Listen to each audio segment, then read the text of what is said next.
ভোরের সময় সঙ্গে আছি আমি ধ্রুব ব্যানার্জি। এদিকে অতি তীব্র তাপপ্রবাহের কারণে আগামী 7 দিন দেশের সব স্কুল কলেজ বন্ধ ঘোষণা করা হয়েছে। স্বাস্থ্য মন্ত্রণালয়ের পরামর্শে শিক্ষার্থীদের সুরক্ষা বিবেচনায় এই সিদ্ধান্ত নেওয়া হয়েছে বলে জানিয়েছেন শিক্ষামন্ত্রী। স্কুল কলেজ বন্ধের সিদ্ধান্তকে সময় উপযোগী বলছেন অভিভাবকরা। এর মধ্যে প্রথমে অ্যাসেম্বলি বন্ধের ঘোষণা দেয় প্রাথমিক ও গণশিক্ষা মন্ত্রণালয়, পরে আগামী 7 দিন প্রাথমিক স্কুল বন্ধের বিজ্ঞপ্তি দেয় মন্ত্রণালয়। শনিবার দুপুরে মাধ্যমিক ও উচ্চ মাধ্যমিক পর্যায়ের শিক্ষা প্রতিষ্ঠানও বন্ধের কথা জানায় শিক্ষা মন্ত্রণালয়। আমাদের স্বাস্থ্য মন্ত্রণালয়ের সাথে পরামর্শক্রমে এবং আবহাওয়া অধিদপ্তরের যে পূর্বাভাস, সেই পূর্বাভাসের আলোকে এই সপ্তাহে চলমান যে কার্য দিবসগুলো আছে সেগুলোর জন্য বিদ্যালয় সমূহ আপাতত সেটা বন্ধ রাখার একটা নির্দেশনা দেওয়া হয়েছে। সরকারের এই সিদ্ধান্তকে সময় উপযোগী উল্লেখ করে আবহাওয়া পরিস্থিতি বিবেচনায় প্রয়োজনীয় ব্যবস্থা গ্রহণের আহ্বান শিক্ষার্থী ও অভিভাবকদের। আমাদের সাথে অনেক সহপাঠী তারা এই তাপমাত্রা সহ্য না করতে অনেকে অসুস্থ হয়ে পড়ছে। গার্জিয়ান লেভেলে আছে, তাদেরই অনেক কষ্ট হয়েছে, সেখানে তো বাচ্চারা হচ্ছে অনেক নাজুক হয়, সেক্ষেত্রে তাদের জন্য এটা অনেক খুব ভালো হয়েছে। স্কুল বন্ধ থাকলেও শিশু কিশোরদের বাসাবাড়িতে ডাব বা স্যালাইনের পানি পান সহ স্বাস্থ্যগত সুরক্ষায় বাড়তি নজর দেওয়ার পরামর্শ চিকিৎসকদের। এই সময় বিভিন্ন ভিটামিন যুক্ত যে টাটকা ফলমূল থাকে সেগুলো রস যদি তারা বাসায় এক্সট্রা করে, বাচ্চারা খেতে চায় না, তাদেরকে যদি দেয় এটা তাদের আলাদাভাবে হাইড্রেশন মেনটেন করবে, প্লাস তাদের রোগ প্রতিরোধ ক্ষমতাও বাড়াবে। এর আগেও জানুয়ারিতে তীব্র শৈত্যপ্রবাহে যেসব জেলায় তাপমাত্রা 10 ডিগ্রির নিচে নেমেছিল সেসব জায়গায় শিক্ষা প্রতিষ্ঠান বন্ধ ঘোষণা করা হয়। শাকিন আহমেদ, সময় সংবাদ, ঢাকা। লোডশেডিংয়ে গার্মেন্টস শিল্পে চরম বিপর্যয় নেমে এসেছে।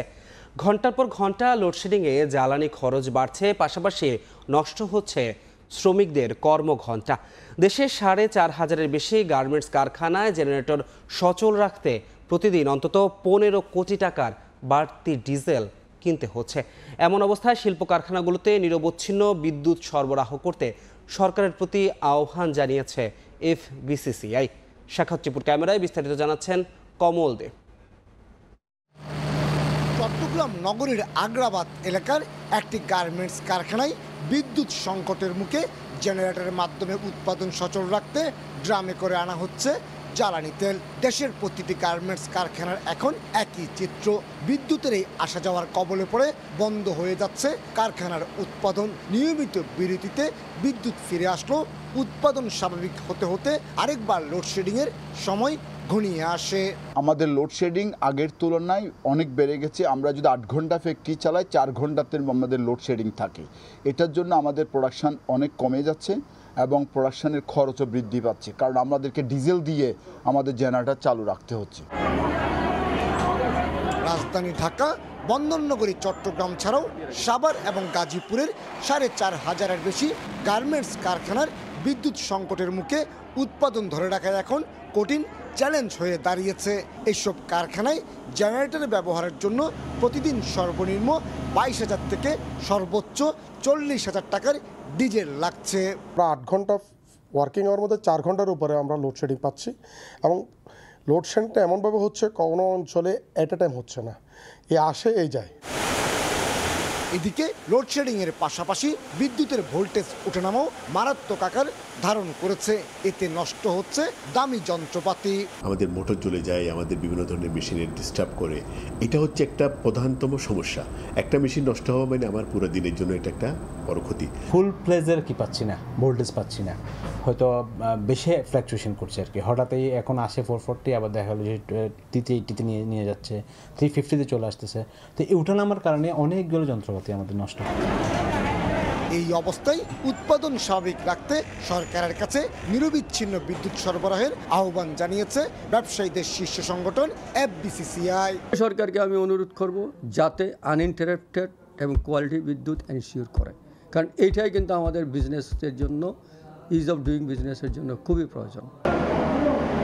চট্টগ্রামে প্রতিদিন 1250 মেগাওয়াট বিদ্যুতের চাহিদার বিপরীতে 1100 মেগাওয়াট সরবরাহ করা হচ্ছে বলে দাবি বিদ্যুৎ বিভাগের। তবে বাস্তবতার সাথে এই দাবির কোনো মিল নেই বলে অভিযোগ ব্যবসায়ীদের। লোডশেডিংয়ের কারণে সৃষ্ট বিদ্যুৎ সংকট তাৎক্ষণিকভাবে ডিজেল দিয়ে মোকাবেলা করা যাচ্ছে, কিন্তু লোডশেডিংয়ের পাশাপাশি বিদ্যুতের ভোল্টেজ উঠে নামার কারণে নষ্ট হয়ে যাচ্ছে গার্মেন্টস সেক্টরের কোটি কোটি টাকার যন্ত্রপাতি। এর ফলে উৎপাদন ব্যবস্থা যেমন ধস নামছে, তেমনি ক্ষতির মুখে পড়তে হচ্ছে শিল্প মালিকদের। কমল দে, সময় সংবাদ, চট্টগ্রাম। বাধায় পণ্ড হচ্ছে নয়াপল্টনে কেন্দ্রীয় কার্যালয়ের সামনে বিএনপির বিক্ষোভ মিছিল। আগে থেকে অনুমতি না নেয়ার জনস্বার্থ বিবেচনায় মিছিল করতে দেয়া হয়নি বলছে পুলিশ। বিএনপি বলছে সরকারের মুখে গণতন্ত্রের কথা বললেও বিএনপিকে ধ্বংস করতে চায়। গ্রেফতার করে আন্দোলন দমানো যাবে না বলে হুঁশিয়ারি দেন দলটির মহাসচিব মির্জা ফখরুল ইসলাম আলমগীর। এদিকে ২৬ এপ্রিল নয়াপল্টনে সমাবেশ করার ঘোষণা দিয়েছে দলটি।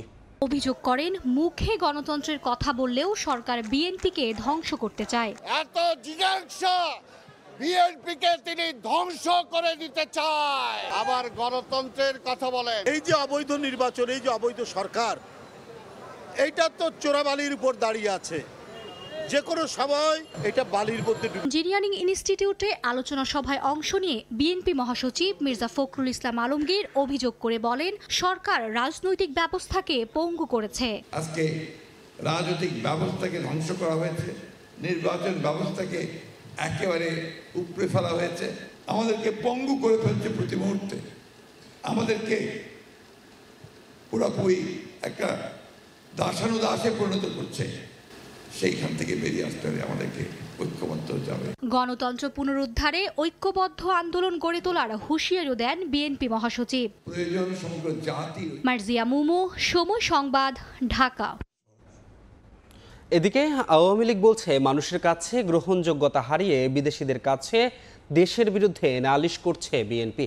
আন্দোলনে ব্যর্থ দলটিকে আগামী নির্বাচন পর্যন্ত অপেক্ষা করতে হবে বলেও মন্তব্য করেন ক্ষমতাসীনরা। রাজধানীর একটি হোটেলে ইফতার পার্টি করতে দেখা যায় দলটিকে। ঘোষণা দেয় বিএনপির সঙ্গে আন্দোলন করার। তবে শনিবার সংবাদ সম্মেলনে আওয়ামী লীগের সাধারণ সম্পাদক বলেন অনিবন্ধিত দল হয়ে প্রকাশ্য রাজনীতি করার সুযোগ নেই জামায়াতের। সুযোগটা কে দিল? সবার সমাবেশ করতে অনুমতি তো লাগবে, তো তারা দেন রেজিস্টার্ড। বিএনপি আসলে কোনো রাজনৈতিক দলের বৈশিষ্ট্য এখন প্রকাশ করে না।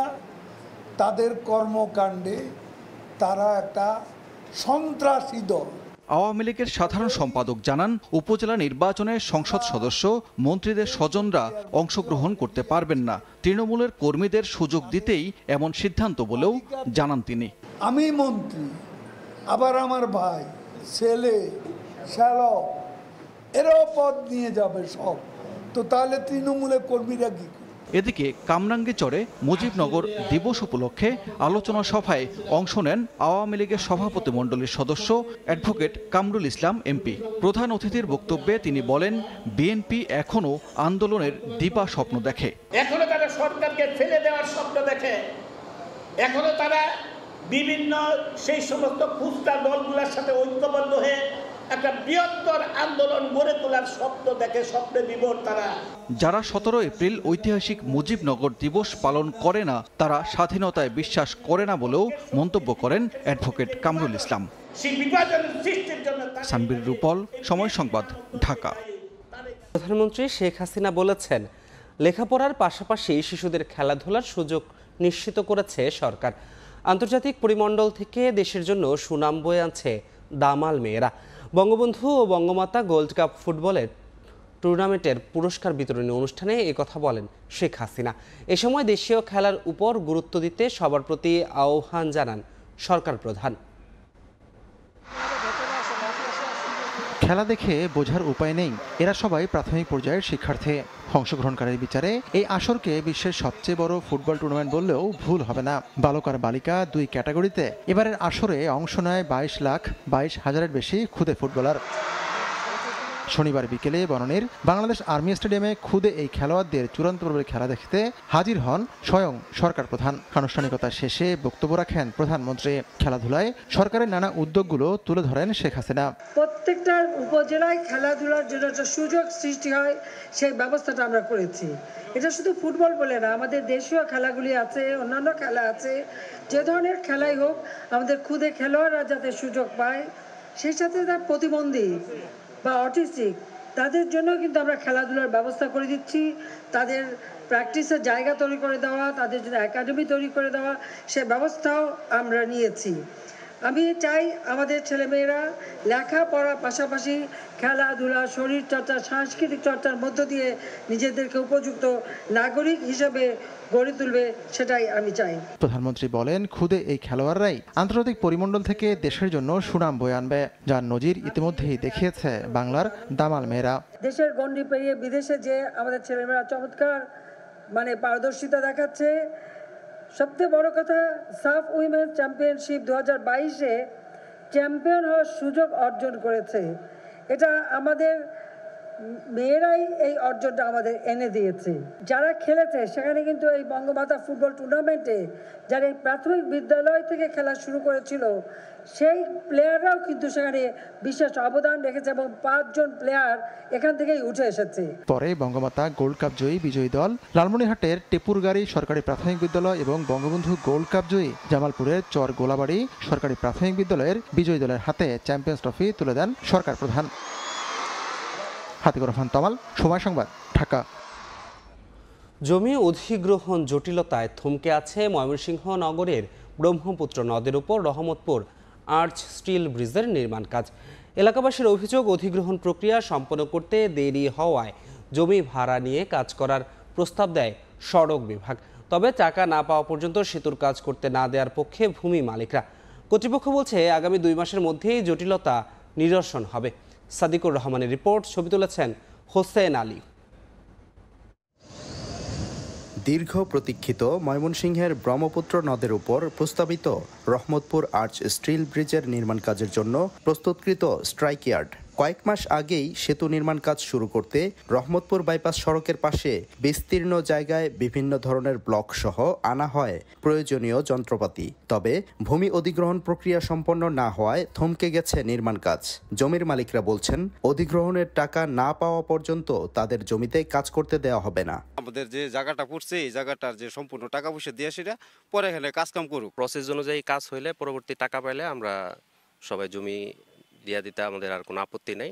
নগরীর রহমতপুর বাইপাস সড়ককে ব্রহ্মপুত্রের অপর প্রান্তের চর জেলখানা এলাকার সড়কে সংযুক্ত করবে প্রস্তাবিত সেতুটি।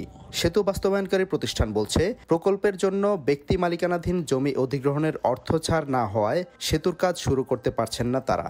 ঠিকাদারি প্রতিষ্ঠান জানিয়েছে, ভূমি অধিগ্রহণের জটিলতা নিরসনের পর খুব দ্রুতই পুনরায় শুরু হবে এই সেতু নির্মাণ কাজ এবং টানা 2.5 থেকে 3 বছর কাজ চলার পর সেতু পুরোপুরি নির্মাণ করা হবে এবং চলাচলের জন্য উপযোগীও হবে। জমির মালিকরা এখানকার তাদের কথা হচ্ছে যে সম্পূর্ণ টাকা পেমেন্ট না হওয়া পর্যন্ত, একেবারে প্রসেসটা না হওয়া পর্যন্ত তারা কাজে তাদের একটা অসম্মতি রয়েছে। এখন আমরা সেই অনুসারে এখন যৌথ জরিপের কাজটা খুব তাড়াতাড়ি করার চেষ্টা করতেছি আমরাও। সড়ক ও জনপদ বিভাগ জানায়, সেতু নির্মাণের কার্যাদেশ পেয়ে প্রকল্প এলাকার খালি জায়গায় বালি ভরাটের পর নেওয়া হয়েছে সব ধরনের প্রস্তুতি। আগামী 2 মাসের মধ্যে ভূমি অধিগ্রহণ সংক্রান্ত জটিলতা নিরসন হলেই দ্রুত চলবে নির্মাণ কাজ।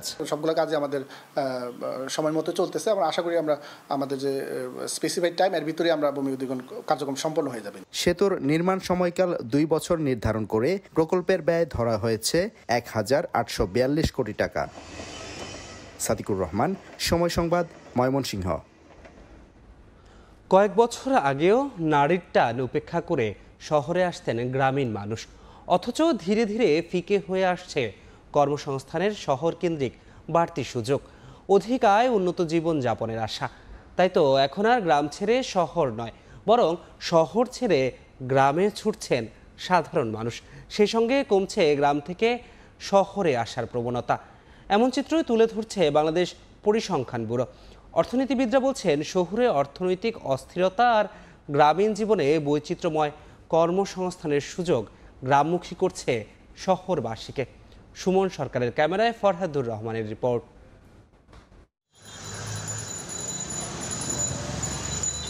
13 বছর আগে জীবিকার তাগিদে স্বপ্নের শহর ঢাকা এসেছিলেন কবির হোসেন। একসময় ভালো চললেও এখন টানাপোড়েনে চলছে তার সংসার। এবার সিদ্ধান্ত পাকা, এই জাদু শহর ছেড়ে আবার যাবেন গ্রামে। গত এই 5 বছরে কাম কাজ কমে গেছে, কামাই কম। আগে মনে করেন যে কামাই করছি নর্মালে কত 30-35 হাজার মাসে, এখন 20,000 টাকা 15,000 টাকায় হইতেছে না। আগে বাচ্চা কাচ্চা ছিল ছোট, এখন হইছে বড়, দিন দিন খরচ বাড়তেছে। কোরবানির পরে দেশে যাবো গিয়া। পরিস্থিতি এখন মোকাবেলা করাটা অনেক কষ্ট হয়ে গেছে তাদের। কবিরের মতো হুসেইনের গল্প অনেকটা একই। বহু বছর ধরে শহর জীবনের খরচ মেটাতে ক্লান্ত হুসেইনও পথ ধরছেন গ্রামের। কোনোটার দিকে মিলাইতে পারতেছি না, পোলা পানির খরচ, নিজের খরচ, তারপরে ফ্যামিলিতে খরচ। 1 মিনিটও আমার ঢাকা থাকতে মনে চাই না, কারণ আমি আজকে গত 3 বছর ধরে চেষ্টা করতেছি ঢাকা ছেড়ে দিবার জন্য। কবির হোসেন বা হুসেইনের মতো অনেক মানুষ শহর ছেড়ে ছুটছেন ফেলে আসা গ্রামে। করোনা মহামারীর সময় শহর ছেড়ে গ্রামে যাওয়া মানুষের সংখ্যা বেড়েছিল। এখন পরিস্থিতি ঠিক হলেও শহর ছাড়ার প্রবণতা কমেনি, বরং বেড়েছে আরও। বিবিএসের তথ্য মতে 2023 সালে প্রতি হাজারে শহর ছেড়ে গ্রামে গিয়েছেন 14 জন। 1 বছর আগে 2022 সালে গিয়েছে হাজারে 11 জন। আর 2021 সালে এই সংখ্যা ছিল প্রায় অর্ধেক, মাত্র 6 জন। গ্রাম থেকে শহরে আসার সংখ্যাও কমছে। 2022 সালে গ্রাম ছাড়া মানুষের সংখ্যা ছিল হাজারে 26 জন। 2023 সালে তা কমে দাঁড়িয়েছে 20 জনে। অর্থনীতিবিদরা বলছেন, আয়ের সঙ্গে ব্যয়ের হিসাব মেলাতে না পেরে শহর ছাড়ছে অনেকে, আবার গ্রামের বদলে যাওয়া অর্থনীতিও টানছে অনেককে। শহরের অর্থনীতি অনেকটা এই যে ইনফর্মাল ইকোনমি, যেটা আসলে পুরো 70% আসলে কাভার করে এই এমপ্লয়মেন্টকে। তো সেই জায়গাটাতে এই ঝুঁকিগুলো তৈরি হওয়া, এটির কারণে কিন্তু তারা আসলে মনে করছেন যে না, শহরটা আসলে তাদের জন্য আর নয়। এই কারণে আস্তে আস্তে তাদের মধ্যে একটি অংশ গ্রামে চলে যাচ্ছেন। কৃষি এবং ম্যানুফ্যাকচারিং এই দুটার মাঝামাঝি অনেক রকমের সেবা এগুলো গড়ে উঠছে। এই সমস্ত কারণে শহরে না থেকে একটু কম খরচে গ্রামে থেকে তারা কিন্তু উৎপাদন প্রক্রিয়ায় অংশগ্রহণ করছেন। শুধু শহর ছেড়ে গ্রামে নয়, দেশ থেকে বিদেশ যাওয়ার সংখ্যাও দিন দিন বাড়ছে। 2022 সালে প্রতি হাজারে প্রায় 7 জন মানুষ দেশ ছেড়েছেন, আর 2023 সালে গেছেন প্রায় 9 জন। ফরহাদুর রহমান, সময় সংবাদ, ঢাকা। সময় সংবাদে প্রতিবেদন প্রচারের পর রংপুরে সিসিটিভি ক্যামেরার আওতায় এলো সড়ক। নগরীর লালবাগ থেকে পার্কের মোড় পর্যন্ত প্রায় 1 কিলোমিটার রাস্তায় স্থাপন করা হয়েছে 10টি সিসিটিভি ক্যামেরা। অপরাধ প্রতিরোধ নিয়ে স্থানীয়দের সঙ্গে মতবিনিময় সভায় বিষয়টি নিশ্চিত করেন মেট্রোপলিটন পুলিশের উপকমিশনার আবু মারুফ হোসেন। তিনি জানান, ছিনতাই, চুরি, মাদক, ইফটিজিং, জঙ্গিবাদ সহ সকল অপরাধমূলক কর্মকাণ্ড দমনে সোচ্চার আইন শৃঙ্খলা রক্ষা বাহিনী। এর অংশ হিসেবে অপরাধপ্রবণ এলাকায় স্থাপন করা হয় সিসিটিভি ক্যামেরা। এর আগে জেলায় সম্প্রতি ঘটে যাওয়া কয়েকটি অপরাধমূলক কর্মকাণ্ড নিয়ে প্রতিবেদন প্রচার করে সময় সংবাদ। এতে তৎপরতা বাড়ায় পুলিশ। পালিয়ে আসা মিয়ানমারের সীমান্তরক্ষী বাহিনীর সদস্যদের ফেরত পাঠানো হবে বলে জানিয়েছেন পররাষ্ট্রমন্ত্রী ডক্টর হাসান মাহমুদ। শনিবার সন্ধ্যায় চট্টগ্রামের পলো গ্রাউন্ড মাঠে 14তম আন্তর্জাতিক উইমেন্স এসএমই এক্সপোর উদ্বোধনী শেষে একথা বলেন তিনি। আমাদের সাথে যেটা আলোচনা হয়েছে, তারা 22 তারিখ নিয়ে যাওয়ার কথা রয়েছে। তবে সেটা অনেক কিছুর উপর নির্ভর করবে। সেটি হচ্ছে সেখানকার পরিস্থিতি, তাদেরকে পরিবহন করে নিয়ে যাওয়া কতটুকু নিরাপদ, এবং একই সাথে সমুদ্র এবং আবহাওয়া পরিস্থিতির উপর নির্ভর করবে। ব্যাটারি বসে গেলে এটা স্টার্টে রাখতে হয়, মাঝে মধ্যে স্টার্ট দিতে হয়। তো বিএনপিও পুরোনো গাড়ির মতো বসে গেছে। বসে যাওয়াতে তারা ওই স্টার্টে রাখার জন্য মাঝে মধ্যে স্টার্ট দেয় দলটাকে। সঠিক তথ্য প্রকাশ না পেলে অপতথ্য এবং অপপ্রচারের সুযোগ বেশি থাকে বলে মন্তব্য করেছেন তথ্য প্রতিমন্ত্রী মোহাম্মদ আলী আরাফাত। তথ্য সরকারের পক্ষে বা বিপক্ষে যাক, অসুবিধা নেই উল্লেখ করে শনিবার দুপুরে ঢাকা রিপোর্টার্স ইউনিটি আয়োজিত এক সংবাদ সম্মেলনে এমন মন্তব্য করেন তথ্য প্রতিমন্ত্রী। জনসাধারণের তথ্য জানার অধিকার নিশ্চিত করতে রাইট টু ইনফরমেশন অ্যাক্ট আরও শক্তিশালী করা হবে বলেও জানান তিনি। যারা উগ্রবাদ, জঙ্গিবাদ এবং মুক্তিযুদ্ধ বিরোধী অসাম্প্রদায়িক চেতনার বিরুদ্ধে যাদের অবস্থান, তারাই মিথ্যা অপপ্রচার এবং ডিসইনফরমেশনের উপরে ভর করে তাদের রাজনীতি বা অপরাজনীতি করেন। আমরা কিন্তু তথ্য প্রবাহকে অবারিত করতে চাই এবং রাইট টু ইনফরমেশন অ্যাক্ট এটিকে আরও সুদৃঢ় করার জন্য ইনফরমেশন কমিশনকে আরও শক্তিশালী করা এবং আরও অ্যাক্টিভ করার বিষয়টা আমরা ভাবছি। এবং জনগণের জানার অধিকার আছে যে সকল তথ্যে, সেই তথ্য দেওয়ার বিষয়ে জবাবদিহিতা করাটা আমাদের জন্য বাধ্যতামূলক। কিন্তু সামাজিক যোগাযোগ মাধ্যমের তো যেহেতু কোনো নীতিমালা জবাবদিহিতার বিষয়টি নাই, যার ফলে এখানে আরও বেশি অপতথ্যের বিস্তার এবং বিস্তৃতি ঘটছে। সেইখানে আমরা একটা নীতিমালার আওতায় আনার চেষ্টা করছি। সহজেই সেবা পেতে প্রধানমন্ত্রীর মায়ের নামে গড়া শেখ ফজিলাতুন্নেসা মুজিব মেমোরিয়াল বিশেষায়িত হাসপাতালকে আরও সচল করা হবে বলে জানিয়েছেন স্বাস্থ্যমন্ত্রী ডাক্তার সামন্ত লাল সেন। শনিবার দুপুরে গাজীপুরের তেতুইবাড়ি হাসপাতালে পরিদর্শন শেষে তিনি এই কথা বলেন। গ্রামীণ স্বাস্থ্যসেবা উন্নয়নে সরকার স্বাস্থ্য সুরক্ষা আইন করছে বলেও জানান মন্ত্রী। এই এলাকায় এত বড় একটা হাসপাতাল মাননীয় প্রধানমন্ত্রীর মায়ের নামে, আমরা এটাকে আরো সচল করব যেন সাধারণ মানুষও এখানে ভালো সেবা পেতে পারে। এখানে অনেক অত্যাধুনিক যন্ত্রপাতি আছে, সেগুলো তো এগুলো আমরা একটু অ্যাডজাস্ট করার চেষ্টা করব আর কি। আমরা মাত্রই প্রথম আসলাম, দেখলাম, আলোচনা করে ঠিক করব। জনপ্রতিনিধি শাসক নয়, জনপ্রতিনিধি জমিদার নয়, তারা জনগণের সেবক বলে মন্তব্য করেছেন অর্থ প্রতিমন্ত্রী ওয়াসিকা আয়েশা খান। শনিবার বিকেলে চট্টগ্রামের আনোয়ারা উপজেলার চাত্রী চৌমুহনী বাজারের দক্ষিণ পাশে ঈদ পুনর্মিলন ও বর্ষবরণ উদযাপন অনুষ্ঠানে তিনি এ কথা বলেন। জনগণের কল্যাণে জনপ্রতিনিধিকে কাজ করতে হবে, প্রধানমন্ত্রী শেখ হাসিনার সেই শিক্ষায় দিয়েছেন বলে জানান তিনি। এর আগে খণ্ড খণ্ড মিছিল নিয়ে আনোয়ারা ও কর্ণফুলী উপজেলা থেকে নেতাকর্মীরা আসেন সমাবেশস্থলে। ঢল নামে নেতাকর্মীদের, কানায় কানায় পূর্ণ হয় সমাবেশস্থল। মৌলভীবাজারের হাওরে শুরু হয়েছে বোরো মৌসুমের আগাম ধান কাটা। ফসল কাটা, মাড়াই আর পরিবহনে এখন ব্যস্ত সময় পার করছেন কৃষক। এবার ধানের বাম্পার ফলন এবং বাজারে দাম বেশি হওয়ায় খুশি তারা। তবে আগাম বন্যার শঙ্কায় ৮০% পাকলেই ধান কেটে ফেলার পরামর্শ কৃষি বিভাগের। শাহ ওলিদুর রহমানের পাঠানো তথ্য ও মোহাম্মদ ইয়ারুব আহমেদের ছবি নিয়ে রিপোর্ট। বিস্তীর্ণ হাওরের জমিতে পাকা ধানের সমারোহ, সোনালী ফসল ঘরে তুলতে ব্যস্ত কৃষক। মৌলভীবাজারের কাওয়াদিঘি, হাকালুকি, হাইল সহ সব হাওরে চলছে আগাম বোরো ধান কাটা। কাস্তের পাশাপাশি ধান কাটা হচ্ছে কম্বাইন্ড হারভেস্টরে। বসে নেই ঘরের গৃহবধূ থেকে শুরু করে শিশুরাও।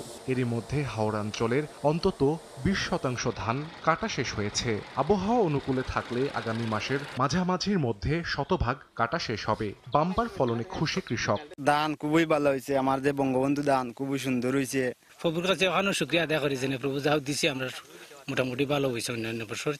অত্যন্ত খুশি আমরা কোম্পানি হারভেস্টার ধান কাটার গাড়ি পাইয়া। তবে আগাম বন্যার শঙ্কায় 80% পাকলেই ধান কেটে ফেলার পরামর্শ কৃষি বিভাগের। দুর্যোগের আগে ধান করতে পারে, সেই জন্য আমাদের 155টি কম্বাইন্ড হারভেস্ট প্রস্তুত রয়েছে। ইনশাল্লাহ আমরা এই দিয়ে কর্তন করতে পারবো। চলতি মৌসুমে মৌলভীবাজারে 61,050 হেক্টর জমিতে বোরো ধান আবাদ হয়েছে। সময় সংবাদ, মৌলভীবাজার। হবিগঞ্জে আগাম বন্যা ও ভারী বৃষ্টিপাতের ঝুঁকি এড়াতে কৃষকরা ব্যস্ত পাকা ধান কাটতে। এ বিষয়ে বিস্তারিত জানাতে জেলার কালারডুবা হাওরে আছেন রিপোর্টার রাশেদ আহমেদ খান। যাচ্ছি তার কাছে। রাশেদ,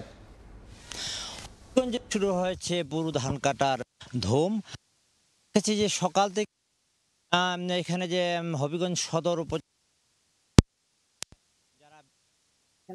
বিভিন্ন হাওরে ধান কাটা শুরু করেছেন। আমরা যতটুকু জেনেছি যে কালারডুবা হাওর সহ বানিয়াচং উপজেলার বিভিন্ন হাওরে ধান কাটা শুরু হয়েছে এবং পুরো ধর্মে ধান কাটা চলছে। আমরা কৃষকদের সাথে কথা বলেছিলাম, তারা জানিয়েছেন যে আগাম বন্যা এবং প্রাকৃতিক বিভিন্ন দুর্যোগের আশঙ্কায় তারা দ্রুত গতিতে ধান কাটার চেষ্টা করছেন। এবং আমরা দেখেছি সকাল থেকে এখানে শ্রমিকরা এখানে ধান কাটছেন এবং তাদের মনের মধ্যে একটা আতঙ্ক ছিল যে যদি কোনো ধরনের প্রাকৃতিক দুর্যোগ হয় তাহলে তাদের ধান তলিয়ে যাবে বা ধান নষ্ট হয়ে যাবে, যে কারণে তারা আরো তাড়াতাড়ি করে ধান কাটছেন। এবং বিশেষ করে প্রাকৃতিক দুর্যোগ হয় তাহলে তাদের ধান তলিয়ে যাবে বা ধান নষ্ট হয়ে যাবে, যে কারণে তারা আরও তাড়াতাড়ি করে ধান কাটছেন। এবং বিশেষ করে হবিগঞ্জ সহ সিলেট বিভাগের যে ধান, এই ধানের যে ফলন, এই ফলন ভালো হয়েছে, কিন্তু একটি আশঙ্কা রয়েছে যে আগাম কোনো বন্যা হতে পারে, যার কারণে এবার যা হবিগঞ্জের যে কৃষকরা আছেন, কৃষকরা এবং যারা ধান কাটার শ্রমিক সবাই চেষ্টা করছেন যে ধান যে যথাসময়ের পূর্বেই যাতে ধান তারা গোলায় তুলতে পারেন। আমরা কথা বলেছিলাম কৃষকদের সাথে, কৃষকরা জানিয়েছেন হবিগঞ্জের বোরো ধান মোটামুটি ভালো ফলন হয়েছে, তবে তারা একটা আশঙ্কায় থাকেন প্রতি বছরই যে তারা ধানের ন্যায্য মূল্য পাবেন কিনা। তারা জানিয়েছেন যে সরকারের কাছে তার দাবি জানিয়েছেন যে তারা যে উৎপাদিত যে তাদের যে ধান, তাদের যে কষ্টার্জিত ধান, এই ধানের উৎপাদন খরচ অনেক বেশি, যে কারণে যদি ধান বিক্রি করে তারা ন্যায্য মূল্য না পান তাহলে তারা কৃষক লাভবান হতে পারবেন না। তো আমরা কৃষকদের সাথে এবং শ্রমিকদের সাথে কথা বলেছিলাম, তারা জানিয়েছেন যে ধান কাটা গত কয়েকদিন যাবত ধান কাটা শুরু হয়েছে এবং এই ধান কাটা প্রায় 15 থেকে 20 দিন চলবে এই হাওরে। এছাড়াও বানিয়াচং, লাখাই সহ যে হবিগঞ্জের যে হাওর অঞ্চল রয়েছে, হাওর অঞ্চলে ধান কাটা শুরু হয়েছে। বিশেষ করে যে ধান ক্ষেতগুলো যে উঁচু জমিতে আছে, এই উঁচু জমির যে ধানগুলো আছে এই ধানগুলো আগাম কাটা হচ্ছে এবং অপেক্ষাকৃত যে নিচু জমি আছে সেগুলো আরও পরে কাটা হবে। তো সব মিলিয়ে হবিগঞ্জের যে কৃষকরা তারা পুরো উদ্যমে ধান কাটা শুরু করেছেন এবং তাদের ধান কাটা যথাসময়ে শেষ হবে বলে তারা আশা করছেন। এই ছিল আজকে ধান কাটার আমাদের সর্বশেষ। ধান কাটার সবশেষ খবর জানতে আমরা সরাসরি যুক্ত ছিলাম হবিগঞ্জ থেকে। পর্যটন শিল্প উন্নয়নে সংস্কার কাজ চলছে হবিগঞ্জের চুনারুঘাট মাধবপুর এলাকায়। খোয়াই নদীর একাংশ ও মাধবপুর খাল পরিষ্কার ও সংস্কার করে দৃষ্টিনন্দন করার পাশাপাশি বনায়ন করা হচ্ছে তীরে। এছাড়া চা বাগান এলাকাগুলোতে যাতায়াত ব্যবস্থা উন্নয়ন ও পর্যটকদের সুবিধায় নেওয়া হচ্ছে নানা উদ্যোগ। রাশেদ আহমেদ খানের পাঠানো তথ্য ও শাওন গোপের ছবি নিয়ে রিপোর্ট। সবুজ চা বাগান, সাতছড়ি জাতীয় উদ্যান, রেমা কালিঙ্গা বনসহ পর্যটকদের আকৃষ্ট করার মতো নানা স্থাপনা রয়েছে হবিগঞ্জের চুনারুঘাট ও মাধবপুর উপজেলায়। প্রতি বছর হাজারো পর্যটক বেড়াতে আসেন এসব স্পটে। তবে অনুন্নত যাতায়াত ব্যবস্থা আর প্রাকৃতিক সম্পদ যথাযথ রক্ষণাবেক্ষণ না করায় ক্ষোভ রয়েছে পর্যটকদের। সম্প্রতি পর্যটন শিল্প বিকাশে শুরু হয়েছে বিভিন্ন উন্নয়ন কার্যক্রম। দীর্ঘদিনের আবর্জনা পরিষ্কার করে খোয়াই নদীর একাংশ সংস্কার করে রূপ দেয়া হচ্ছে নান্দনিক লেকে। একইভাবে সংস্কার করে মাধবপুর খালের দুই পাড়ে করা হচ্ছে বনায়ন। চা বাগানগুলোতে পর্যটকদের সুবিধায় নেওয়া হয়েছে নানা উদ্যোগ, পাশাপাশি উন্নত করা হচ্ছে যাতায়াত ব্যবস্থাও। খাল ময়লা পরিষ্কার করে দেওয়ার পরে আমাদের এই পুকুরটা ডিসি মহোদয় উনি একটা দৃষ্টিনন্দন পার্ক বানাচ্ছে, এতে আমরা মাধবপুরবাসী অনেকেই খুশি। নাসিরনগর রুট যে খালবাটটা রয়েছে এটা আগে খুব ভয়াবহ ছিল, মানুষ এদিকে আসতে পারে নাই, ময়লা দুর্গন্ধ ছিল। আগে তো আমরা অনেক কষ্ট করেছিলি, এখন তো সুমন ভাই আমরা এই যাত্রী চালিত দিয়ে অনেক আমরা শান্তি পাইছি। আগামী কয়েক বছরের মধ্যে এই দুই উপজেলার পর্যটন শিল্প নতুন মাত্রায় উন্নীত করার আশ্বাস স্থানীয় জনপ্রতিনিধির। একটা ইতিহাস বদলাই দিতে চাচ্ছি। আপনারা দেখবেন যে মাত্র 2.5 থেকে 3 মাস হয়েছে, আপনি দেখবেন যে 3 বছরের মাথায় আপনি এই জায়গায় চিনতে পারবেন না। চুনারুঘাট ও মাধবপুর উপজেলায় 24টি চা বাগান রয়েছে। সময় সংবাদ, হবিগঞ্জ। খুলনায় অনুষ্ঠিত হলো নদী সমাবেশ ও মেলা। শনিবার সকালে জেলা শিল্পকলা একাডেমিতে নদী সমাবেশ ও মেলার উদ্বোধন করেন ভূমিমন্ত্রী নারায়ণ চন্দ্র চন্দ। মেলায় তুলে ধরা হয় বিভাগের বিভিন্ন অঞ্চলের মৃতপ্রায় প্রায় 23টি নদীর বর্তমান অবস্থা। অনুষ্ঠানে বক্তারা জানান, নদীর সংকটাপন্ন অবস্থায় হুমকির মুখে নদী কেন্দ্রিক জীবনধারা ও অর্থনীতি। নদী ও পরিবেশ রক্ষায় বিভিন্ন পরিকল্পনা তুলে ধরে বাস্তবায়নের দাবি জানানো হয়। পানি কমিটি ও বেসরকারি উন্নয়ন সংস্থা উত্তরণের উদ্যোগে আয়োজিত হয় দিনব্যাপী নদী সমাবেশ ও মেলা। বগুড়ার পাইকারি মোকামে বাড়তে শুরু করেছে গ্রীষ্মকালীন সবজির দাম। এই মুহূর্তে মহাস্থান হাটে আছেন রিপোর্টার জুম্মান সাদিক জ্যাভলিন। যাচ্ছি তার কাছে। জ্যাভলিন, এই মুহূর্তে অবস্থান করছি বগুড়া, যেই সবচেয়ে উত্তরবঙ্গের তথা সবচেয়ে বড় সবজির মোকাম, সেটি মহাস্থানগড়ে হাটে। এবং এখানকার কিন্তু আমরা দেখছি আসলে এখনও সকাল থেকে বাজারটা কিন্তু খুব বেশি জমজমাট এখনও পর্যন্ত হয়েছে, সেটি বলবার উপায় নেই। বিক্রেতারা আসছেন, এখনও ক্রেতার সমাগম খুব বেশি এখনও হয়নি। তবে আপনাকে জানিয়ে রাখি যে টানা যে তাপ প্রবাহ চলছে তার বাজারেও কিন্তু তার প্রভাব ধীরে ধীরে পড়তে শুরু করেছে। এবং এখানকার যারা বিশেষ করে সবজি চাষি রয়েছেন তারা কিন্তু সরাসরি তাদের উৎপাদিত পণ্যটি এই বাজারে নিয়ে আসেন এবং এখানে যারা পাইকারি ব্যবসায়ী রয়েছেন কিংবা ফড়িয়া যারা রয়েছেন তারা কিন্তু এখান থেকে আসলে কৃষকের কাছ থেকে সরাসরি সেই পণ্যটি কিনে থাকেন, তাদের কৃষিজাত পণ্যগুলো। এবং সবজির জমিতে যেটি হচ্ছে তারা বলছেন, কৃষকদের সঙ্গে কথা বলে যেটি জানতে পারলাম যে টানা তাপপ্রবাহ এর কারণে কিন্তু সবজির জমিতে প্রচুর পরিমাণে সেচ তাদের বাড়িয়ে দিতে হয়েছে।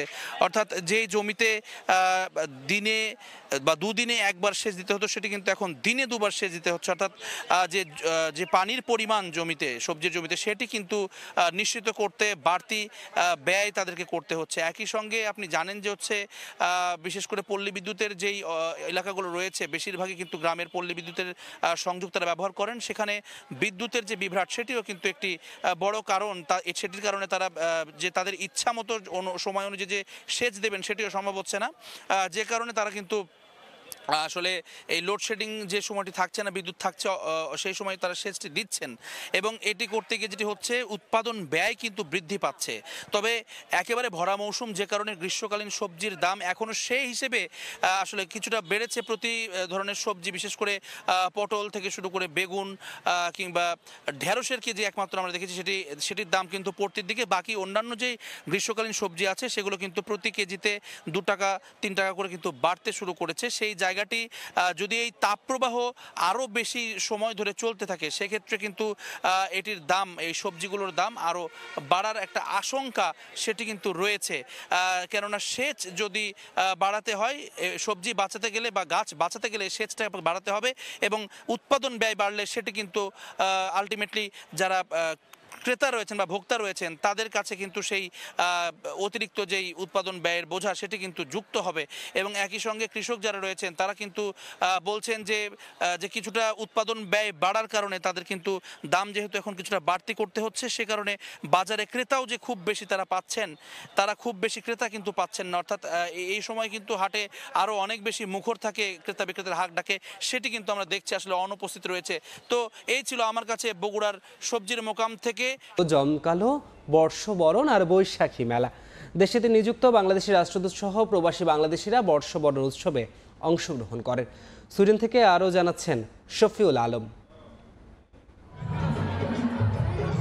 গান, কবিতা, নাচ আর সঙ্গে দেশীয় নানা স্বাদের খাবারের পসরা সাজিয়ে সুইডেনে আয়োজন করা হয় বৈশাখী মেলার। বাংলাদেশের ঐতিহ্যবাহী নানা স্বাদের খাবারের আয়োজন ছিল চোখে পড়ার মতো। জিলাপি, ফুচকা, চটপটি সহ দেশীয় খাবার নিয়ে মেলায় পসরা সাজিয়ে বসেন বিক্রেতারা। সুইডেনে বসবাসরত প্রবাসী বাংলাদেশি উদ্যোক্তারা নিজেদের পণ্য নিয়ে আসেন এখানে।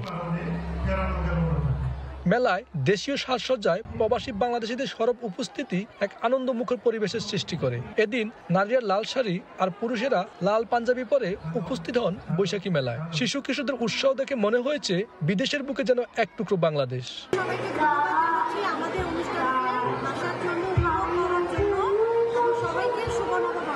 আমরা পরবর্তী প্রয়োজনের জন্য আমরা এই অনুষ্ঠানটা করছি এবং তারা যেন বুঝতে পারে যে আমরা এই অনুষ্ঠানগুলি করতে যাচ্ছি এবং তারা যেন যদি কন্টিনিউ করতে পারে। শুভ নববর্ষ সবাইকে, নতুন বছরের শুভেচ্ছা।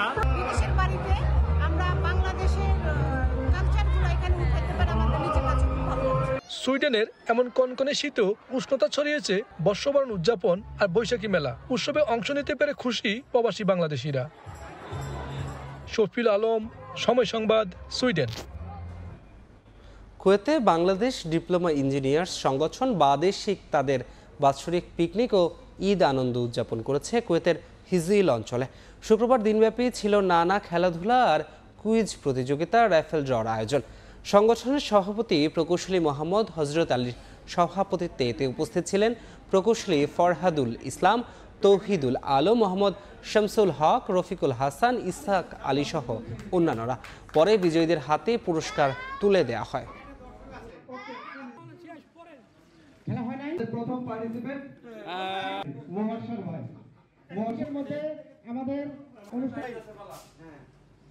কেউ প্রথমবার, আবার কেউ বয়সভিত্তিক দলের হয়ে ম্যাচ খেলছেন। তবে লম্বা সময় বঙ্গবন্ধু জাতীয় স্টেডিয়ামে ছিল না ক্রিকেটারদের পদচারণা।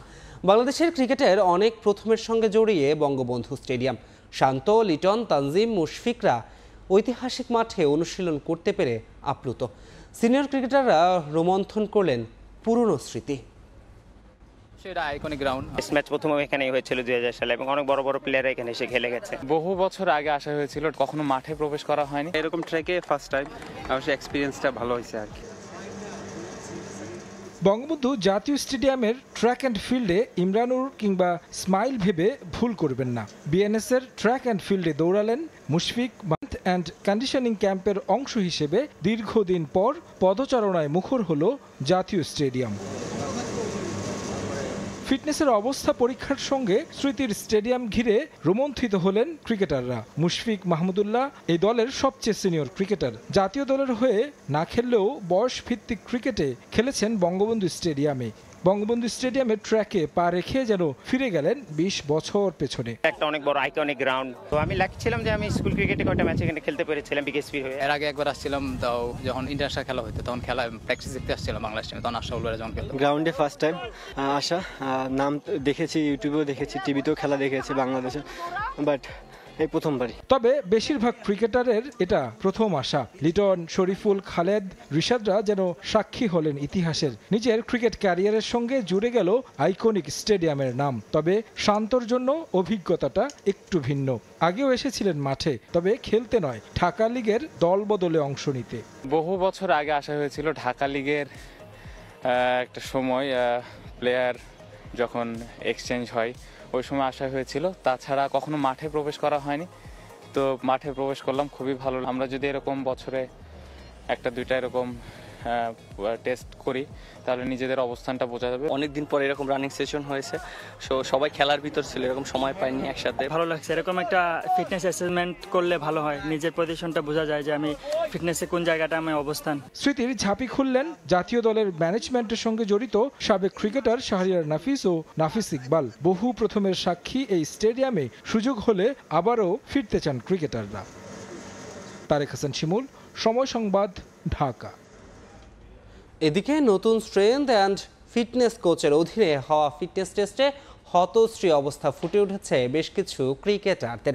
বিশেষ করে মাহমুদুল্লাহ রিয়াদ কিংবা শামীম পাটোয়ারির জন্য 1600 মিটার দৌড় শেষ করাটাই ছিল যুদ্ধ জয়ের মতো। তানজিম সাকিব, শান্ত আর মুশফিকরা অবশ্য মুন্সিয়ানার পরিচয় দিয়েছেন এই টেস্টে। দৌড়াতে গিয়ে নিজের জার্সি খুলে ফেললেন মাহমুদুল্লাহ রিয়াদ। আশেপাশে নেই কেউ, দেখে মনে হতে পারে সবার আগে এই সিনিয়র ক্যাম্পেইনার, তবে বাস্তবতা ঠিক উল্টো। রিয়াদ নির্ধারিত 1600 মিটার দৌড় সম্পন্ন করেছেন সবার শেষে। পরিস্থিতি এমন পর্যায়ে পৌঁছায় যে 38 পেরোনো এই ক্রিকেটারকে সঙ্গ দেওয়ার দায়িত্ব নিতে হয় ট্রেনার ইফতিকে। শেষমেশ অবশেষে বহু কষ্টে শেষ করেন নিজের নির্ধারিত দূরত্ব। 38 পেরোনো রিয়াদের জন্য হুট করে এমন বিশাল দূরত্বের দৌড় অস্বাভাবিক হতেই পারে, তবে এদিন শামীম পাটোয়ারির পারফরমেন্স নিশ্চিতভাবেই নতুন করে ভাবতে বাধ্য করবে নতুন স্ট্রেংথ অ্যান্ড ফিটনেস কোচকে। বয়স মোটে 23 হলেও এই ক্রিকেটারের ফিটনেস হতাশাজনক। 3 বছরের আন্তর্জাতিক ক্যারিয়ার, অথচ শামীম পাটোয়ারির জন্য সবচেয়ে বড় পরীক্ষাটা বোধহয় এদিনই গেল। বঙ্গবন্ধু স্টেডিয়ামের অ্যাথলেটিক্স ট্র্যাকে রীতিমতো প্রাণ যায় অবস্থায় ক্রিকেটারের। সতীর্থরা আগেই শেষ করেছেন, শামীমকে সঙ্গ দিতে এরপর আবারও নেমে পড়লেন ট্রেনার ইফতি। তবুও নির্ধারিত 1600 মিটার শেষ করতে বেগ পোহালেন এই খেলোয়াড়, অথচ পেশাদার অ্যাথলেট হিসেবে কাজটা এতটাও কঠিন হবার কথা ছিল না। বেশ লম্বা সময় পর ফিটনেস টেস্টে নেমে বড়লা অবস্থা অন্যান্য ক্রিকেটারদেরও। নতুন strength and fitness coach Nathan ক্যালিও হয়তো বুঝে গেছেন টাইগারদের হয়ে তার কাজ বাকি অনেকটাই। বৈশাখের তীব্র তাপদাহ আর 1600 মিটারের কঠিন দূরত্বকে ছাপিয়ে নিজেদের সামর্থ্যের প্রমাণ দিয়ে নজর কেড়েছেন অবশ্য অনেকেই। সবার আগে শেষ করা তানজিম সাকিব কিংবা শান্ত মুশফিকদের পারফরমেন্স ছিল প্রশংসনীয়। যদিও এখানেই শেষ নয়, আপাতত আরও পরীক্ষা অপেক্ষা করছে টাইগারদের জন্য। সাব্বির মিথুন, সময় সংবাদ। ঢাকা প্রিমিয়ার লিগের খবর। সুপার লিগ ও রেলিগেশন লিগের সূচি প্রকাশ করল বিসিবি। সোমবার থেকে মাঠে গড়াবে ডিপিএল এর সুপার লিগ রাউন্ড। একই দিন 3 ভেন্যুতে লড়বে 6 দল। আর তীব্র গরমের জন্য প্রতি ম্যাচের পর থাকছে 2 দিন করে বিশ্রাম। এছাড়া আগামী 24 এপ্রিল থেকে শুরু রেলিগেশন রাউন্ড। ম্যাচের পর 2 দিন করে বিশ্রাম পাচ্ছে রেলিগেশন লিগের দলগুলো। ডিপিএলের লিগ পর্ব শেষ, এখন অপেক্ষা সুপার লিগের। শিরোপার দৌড়ে এগিয়ে আবাহনী, তাদের রুখতে চেষ্টা থাকবে শাইনপুকুর ও মোহামেডানের। এছাড়া সুপার 6-এ জায়গা করে নিয়েছে শেখ জামাল, প্রাইম ব্যাংক ও গাজী গ্রুপ ক্রিকেটার্স। শীর্ষ 6 দলের লড়াইয়ের সূচি প্রকাশ করেছে বিসিবি। আমরা 22 তারিখ থেকে সুপার লিগটা শুরু করছি। এরপরে আমরা 2 দিন গ্যাপ দিয়ে, যেহেতু হিট, প্র্যাকটিস, রেস্ট 3টা জিনিসের ইস্যু আছে, সো নেক্সট ম্যাচ হবে 25 তারিখে। এবারের আসরে রয়েছে বিতর্ক, ঘটেছে বেশ কিছু অনাকাঙ্ক্ষিত ঘটনা, আম্পায়ারদের বেশ কিছু সিদ্ধান্ত নিয়ে অসন্তোষ রয়েছে ক্লাবগুলোর, এমনকি মাঠি বাগবিতণ্ডার ঘটনাও রয়েছে। বিতর্ক রয়েছে মুগ্ধর সাবস্টিটিউট কাণ্ড নিয়েও, দলগুলোর ফ্যাসিলিটিস নিয়েও বিস্তর অভিযোগ। এত সব ইস্যু নিয়ে গণমাধ্যমের মুখোমুখি সিসিডিএম চেয়ারম্যান। এরকম কোনো রিপোর্ট আমরা এখনো পাইনি যেটা এক্সিকিউশনেবল বা অ্যাকশন নেওয়ার মতো এরকম কোনো রিপোর্ট এখনো আসে। আম্পায়ারিংয়ে দুই একটা ছোটোখাটো মিস্টেক তো হবেই, সবাই তো মানুষ।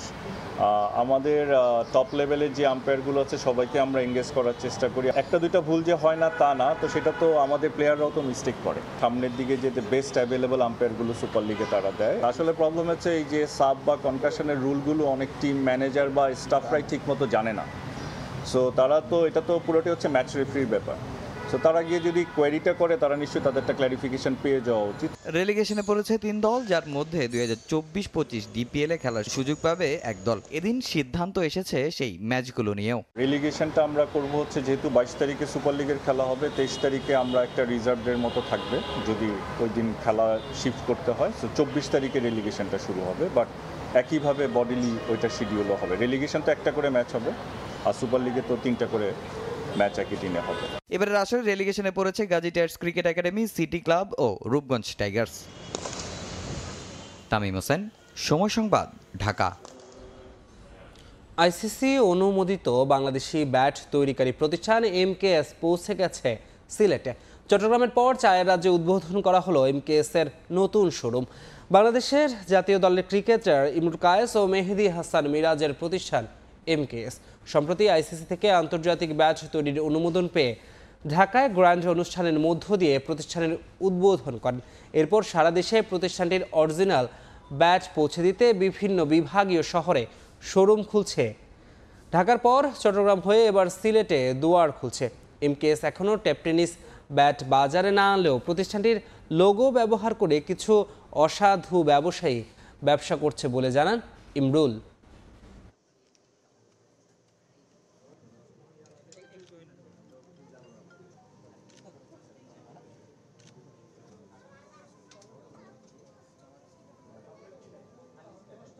খুব শীঘ্রই আমাদের ব্যাট মার্কেটে আসবে, কারণ আমরা প্রপার ওয়েতে প্রসেসিং করে ব্যাটটা মার্কেটে নিয়ে আসার প্ল্যান করছি। ম্যানুফ্যাকচারিংটা আমাদের দেশে হচ্ছে, একই প্রসেসিংয়ে একই সিস্টেমে সব কিছু একই রকম। বাংলাদেশ ভালো করবে ওয়ার্ল্ড কাপে, বাংলাদেশ চাইবো ওয়ার্ল্ড কাপ জিতে আসুক। ঢাকাতে যখন আমাদের গ্র্যান্ড ওপেনিং হয়েছিল এমকেএসের, আলহামদুলিল্লাহ তারপরে আস্তে আস্তে আমরা চিটাংয়ে দিয়েছি।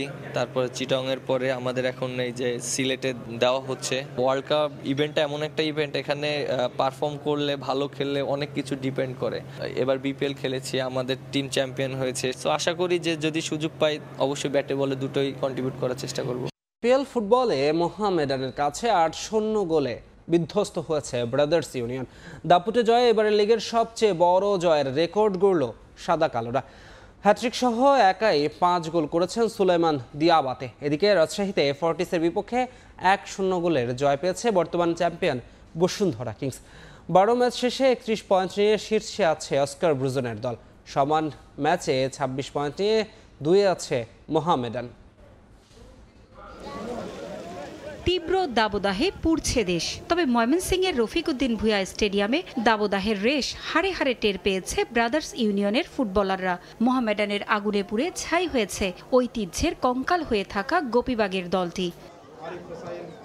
এবারের লিগে একমাত্র অপরাজিত দল মোহামেডান। ব্রাদার্সের বিপক্ষে শুরুটা দাপুটে হলেও গোল পেতে তাদের অপেক্ষা করতে হয়েছে 34 মিনিট পর্যন্ত। গোল উৎসবে শুরু করেন শাহরিয়ার ইমন। 43 মিনিটে ব্যবধান দ্বিগুণ করেন মালির ফরওয়ার্ড সুলেমান দিয়াবাতে। তখনও ভুলেও ব্রাদার্স টের পায়নি মালির এই ফুটবলার কতটা বিপজ্জনক হবেন তাদের জন্য। প্রথমার্ধের যোগ করার সময় আবারও জ্বলে ওঠেন দিয়াবাতে। জোড়া গোলে দলকে এগিয়ে দেন 3-0 ব্যবধানে। 69 মিনিটে হ্যাট্রিকের আনন্দে মাতেন দিয়াবাতে। এর 3 মিনিট পর করেন আরও এক গোল। অসহায় ব্রাদার্স গোলরক্ষকের চেয়ে দেখা ছাড়া যেন কিছুই করার ছিল না। দিয়াবাতে ঝড়ের মাঝেই 75 মিনিটে গোল করেন স্থানীয় ফরওয়ার্ড জুয়েল মিয়া। ব্যবধান 6-0 হলেও গোলের ক্ষুধা মেটেনি মোহামেডানের। 87 মিনিটে চমৎকার হেডে সাদা কালোদের হয়ে আরও এক গোল করেন নাইজেরিয়ান ফরওয়ার্ড ইমানুয়েল টনি। 89 মিনিটে ব্রাদার্সের জালে নিজের পঞ্চম ও দলের হয়ে অষ্টম গোল করে গোবিবাগের দলটিকে দুঃখের সাগরে ভাসান সেই সুলেমান। চলমান লিগে এক ম্যাচে কোনো খেলোয়াড়ের 5 গোল এই প্রথম, সেই সঙ্গে 13 গোল নিয়ে এখন পর্যন্ত সর্বোচ্চ গোলদাতাও সুলেমান দিয়াবাতে। এবারের লিগে এটি এখন পর্যন্ত সবচেয়ে বড় ব্যবধানে জয়। এর আগে গেল 30 মার্চ ব্রাদার্স ইউনিয়নকে 7-1 গোলে হারিয়েছিল বসুন্ধরা কিংস। তবে ময়মনসিংহের মতো ঝড় ওঠেনি রাজশাহীতে। ফর্টিসের বিপক্ষে খুব একটা ঝলক দেখাতে পারেনি বর্তমান চ্যাম্পিয়ন বসুন্ধরা কিংস। বসুন্ধরার হয়ে ম্যাচের একমাত্র গোলটি করেছেন 24 মিনিটে ব্রাজিলিয়ান তারকা মিগেল। শেষ পর্যন্ত 1-0 গোলের জয় নিয়ে মাঠ ছাড়ে কিংস। আরেক ম্যাচে মুন্সিগঞ্জে চট্টগ্রাম আবাহনী 2-1 গোলে হারিয়েছে রহমতগঞ্জকে। পারভিন আক্তার, সময় সংবাদ। বাংলাদেশ প্রিমিয়ার হকি লিগের শিরোপা নির্ধারণী ম্যাচ নিয়ে আবারও দেখা দিয়েছে শঙ্কা। ফেডারেশনের নির্ধারণ করা দিনে খেলতে চায় না দুই ক্লাব, মেরিনার ইয়াংস ও আবাহনী। খেলোয়াড় সংকটের কারণে ফেডারেশনকে ম্যাচ পেছানোর জন্য চিঠি দিয়েছে ক্লাব দুটি। এদিকে দুই ক্লাবের চিঠি পর্যালোচনা করে ম্যাচ নিয়ে চূড়ান্ত সিদ্ধান্ত নেওয়ার কথা জানিয়েছেন হকি ফেডারেশনের সাধারণ সম্পাদক মমিনুল হক সাইদ। এছাড়া ভবিষ্যতে হকি লিগ বিতর্ক মুক্ত রাখতে কঠোর হওয়ার ইঙ্গিত দিয়েছেন ফেডারেশনের সাধারণ সম্পাদক।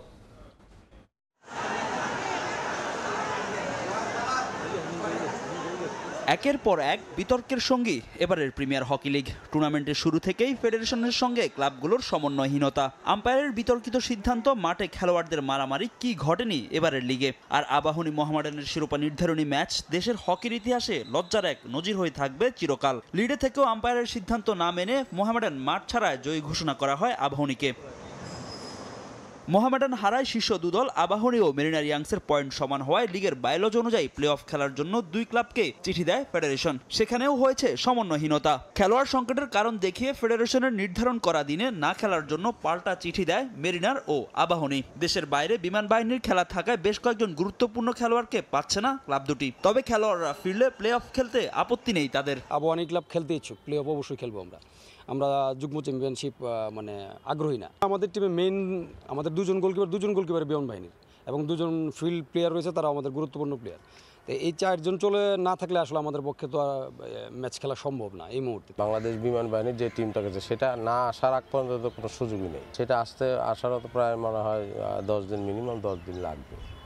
হ্যাঁ, তারপরে দিয়ে লোকাল প্লেয়ারদের যে ক্যাম্প থেকে ছেড়ে দেওয়া, আবার সেটা জয়েন করা কিছুটা মুশকিলই ব্যাপার। এদিকে আবাহনী ও মেরিনার ইয়াংসের চিঠি পর্যালোচনা করে শিরোপা নির্ধারণী ম্যাচের বিষয়ে সিদ্ধান্ত নেওয়ার কথা জানিয়েছেন হকি ফেডারেশনের সাধারণ সম্পাদক। আর লিগ চলাকালীন বিতর্কিত কর্মকাণ্ড ঘটানোর জন্য দোষী ব্যক্তিদের শাস্তির আওতায় আনার কথা জানান মমিনুল হক সাইদ। ক্লাব যখন অনীহা প্রকাশ করবে তখন তো আসলে আমাদের কাছে সেই ধরনের বাধ্যকতা নাই, আমাদের বাইলেও যে সেই জিনিসটা নেই যে ক্লাব অনীহা প্রকাশ করলে আমরা কি করতে পারি। এইখানে আমাদের মিটিংয়ের মাধ্যমে আমরা আমাদের সিদ্ধান্তে পৌঁছাতে পারবো। এগুলো আননেসেসারি বিষয়গুলোকে নিয়ে যারা এই খেলাটুকে সুন্দর খেলাটুকুকে নষ্ট করার জন্য যারা কথা বলে যারা যে সকল কর্মকাণ্ড ঘটিয়েছেন তাদের বিরুদ্ধেও আমরা অ্যাকশন গ্রহণ করব। আবাহনী ও মোহামেডান ম্যাচ নিয়ে কোনো ক্লাবের অভিযোগ না আসায় তা নিয়ে আর কোনো ভাবনা নেই ফেডারেশনের। যেহেতু টাইম পিরিয়ডটা পার হয়ে গেছে, এখন এই মুহূর্তে আসলে অ্যাপ্লিকেশন কিংবা দরখাস্তর কোনো কিছু মানেও রাখে না।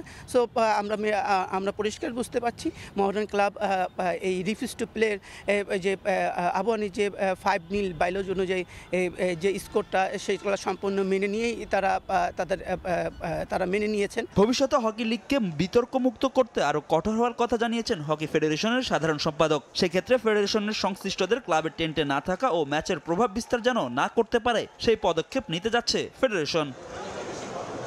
ফাহিম ইসলাম, সময় সংবাদ, ঢাকা।